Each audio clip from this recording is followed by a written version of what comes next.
Indian Aesthetics, an Introduction. The Objectives.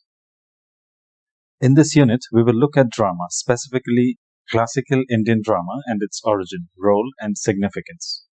Beginning with its oral tradition to the later religious performances, the unit will examine drama as a performative social activity aimed at particular audiences. We will then discuss Sanskrit dramas, its various components, and end with an overview of major Sanskrit dramatists such as Bhasa, Bhavbhuti, and Sudraka. This unit will conclude with a brief discussion on Kalidasa, as the next unit will deal with him in detail. The objective of this unit is to offer a concise idea about Indian drama with a specific focus on Sanskrit plays, as I'm sure most of us do not have much knowledge about Sanskrit drama per se. Introduction. Like any literary genre, drama has its own history, both in terms of its origin and evolution. The drama that we see or study in classrooms today did not begin as such. As a literary composition, drama usually tells us a story, but not just through words, in the form of dialogues, but also through gestures, movements, and facial expressions of the characters, dances, costumes, background landscape, music, stage setting, etc. Drama is, therefore, a performative art that includes many components and participants such as the playwright, actor, director, audience, costume designer, makeup artists, etc. In the next section, we shall take a look at what is called Indian classical drama. Indian classical drama. All major civilizations had their own version of drama, such as the Greek, the Chinese, and the Indians.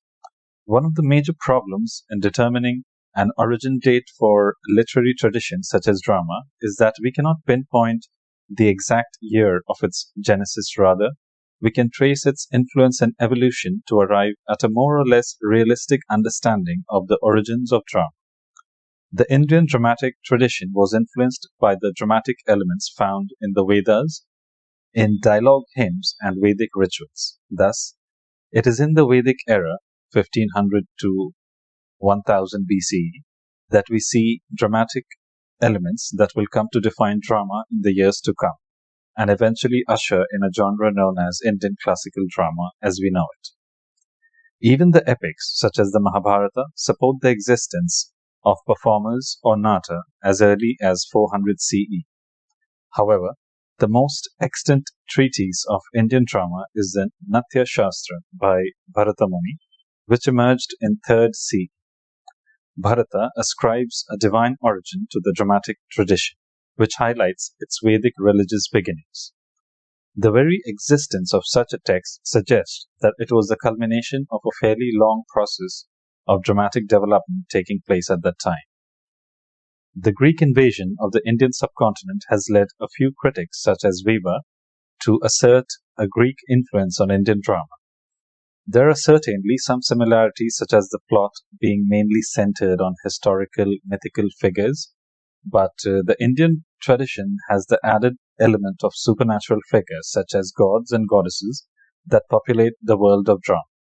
The division of the play into acts and scenes, use of the chorus, development of stock characters demonstrate this Greek influence on all drama. However, major differences also exist between the two traditions, specifically the absence of tragedy in the Indian dramatic tradition.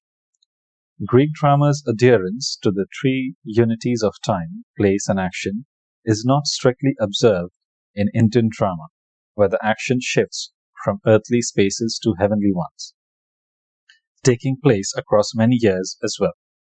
Furthermore, dance and song are an important part of Indian drama and not found in the Greek counterpart.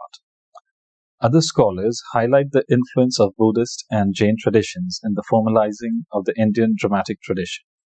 Thus, we can conclude that there might have been a strain of the Greek influence, along with influences from other literary traditions and cultures such as the Buddhist and Jain traditions, that worked together with ancient Vedic ones to create the classical Indian drama as we know it today. This may be particularly true of the Tamil epic Silappatikaram, which is influenced also by the Buddhist and Jain traditions, as we shall see in the 4th block. In the next section, we shall look at Sanskrit drama. Sanskrit drama. In this section, we shall examine Sanskrit drama in a more detailed manner. A vast country like India cannot have a singular dramatic tradition. Given, as we discussed before, the various influences on the genre as well as the diversity of the subcontinent, and how these communities received and adapted drama. However, one of the most prominent dramatic traditions to have emerged is Sanskrit drama. Others include the dance drama of southern India, as well as the Sanskrit tradition of southern India, such as the Kudiyattam in Kerala. According to the Natya Shastra, a dramatic work's purpose was to provide not just entertainment and pleasure, but instruction, wealth, justice, and spiritual liberation. That's why Sanskrit drama does not have a tragic ending, because in Hindu cosmology, death is not the end, but a means to either achieve spiritual liberation from the cycle of life or be reborn till it is achieved. Moreover, the rasa or the aesthetic sentiment is an important aspect of Sanskrit drama and can be best defined as the audience's refined emotional response evoked by the play. Rasa is broadly composed of Vibhava, Anubhava, Vyabhichari Bhava, and Sthai Bhava, which are the different types of emotional responses to a work of art. Alternatively, rasa can be explained as a blissful aesthetic experience achieved via drama and is seen as Sanskrit drama's highest purpose. Natya Shastra also elucidates the different types of plays, the major type Rupaka or the minor type Uparupaka. Rupaka consists of 10 varieties, out of which the Nataka are plays based on myths and heroic tales, and the Prakarana are plays based on fictitious stories and where less important characters are dominant. Sanskrit drama's idealized plot structure consists of 5 transitions that lead to a final culmination of the events depicted. The first of its origin, Mukha, which states the seeds or the beginning of the plot. The second is the incident, Pratimukha, which develops the plotline further by showing both good and bad events. The third is Germ, Garva, where good actions or events seem to lead towards the aim, Phala. The fourth is Crisis, Vimarsa, where bad action events seem to outweigh the good and strays away from the aim. The fifth is Completion, Nirvahana, that brings together all the different narratives in the play to a definitive conclusion. One of the unique aspects of Sanskrit drama is its bilingual nature. The protagonists, who belong to the upper caste such as Brahmins and Kshatriyas, spoke in Sanskrit, whereas characters from other sections of society such as soldiers, servants, women, and children, etc., spoke in the various Prakrit language. The stock characters encountered here, such as Sutradhar, the director, the Nayak, hero, the Nayaki, heroine, and the Vidusaka, jester, speak either in Sanskrit or Prakrit depending on their caste, class, gender, and age. Such a linguistic construction of the play restricted the variety of people who could watch and enjoy it.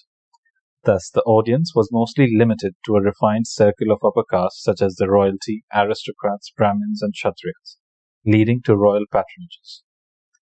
Even the Natya Shastra states that the ideal spectators should be educated and noble men.